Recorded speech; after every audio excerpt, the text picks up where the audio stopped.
আসসালামু আলাইকুম। আজকে আমি আপনাদেরকে তৈরি করে দেখাবো পালং শাক দিয়ে ডাল রান্না। ডাল দিয়ে পালং শাক রান্না করার জন্য পালং শাকটাকে আমি ভালো করে ধুয়ে এভাবে কুচি করে কেটে নিয়েছি।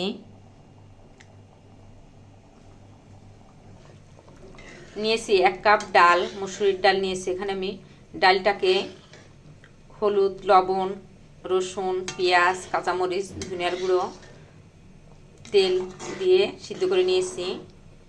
আর এভাবে একটু সিদ্ধ হয়ে গেলে দিয়ে দিব পালং শাকগুলো।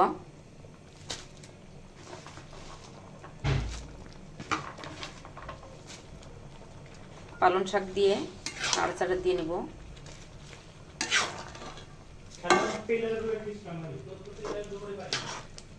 তো পালং শাকটা নাড়াচাড়া দিয়ে ঢেকে দিব পালং শাকটা সিদ্ধ হওয়ার জন্য। আর ডালটা প্রায় সিদ্ধ হয়ে আসছে। শাকটা দিয়ে ঢাকনা দিয়ে ঢেকে দিয়েছিলাম। এখন ঢাকনাটা তুলে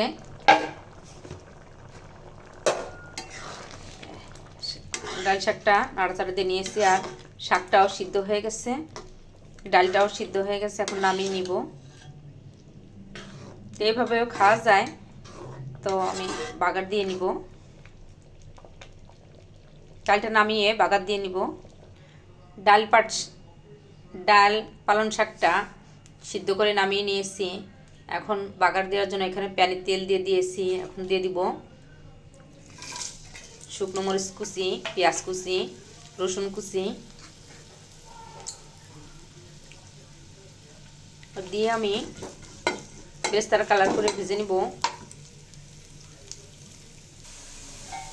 পেঁয়াজ, রসুন, মরিচটা এভাবে বেরেস্তার কালার করে ভেজে নিয়েছি। এখন দিয়ে দিব সামান্য কিছু আস্ত জিরাটাকে একটু ভেজে নিব।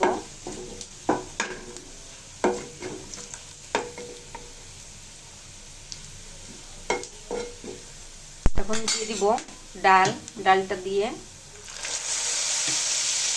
নাড়াচাড়া দিয়ে মিশিয়ে নিব। ডালটা দিয়ে নাড়াচাড়া দিয়ে মিশিয়ে নিয়েছি। 1 মিনিটের মতো জাল দিয়ে নিব। হয়ে গেল আমার ডাল দিয়ে পালং শাক রান্না। আর এই রান্নাটা খেতে ভীষণ মজার, ছোট বড় সবাই পছন্দ করবে। তো আপনারা এইভাবে রান্না করে বাসায় ট্রাই করবেন। আর কেমন হলো আমাকে কমেন্টস করে জানাবেন। আপনাদের লাইক এবং কমেন্টস আমাকে অনেক উৎসাহ বাড়িয়ে দেয়। সবাই ভালো থাকবেন, আমাদের জন্য দোয়া করবেন। নতুন নতুন রেসিপি নিয়ে আবার আপনাদের সামনে হাজির হয়ে যাব।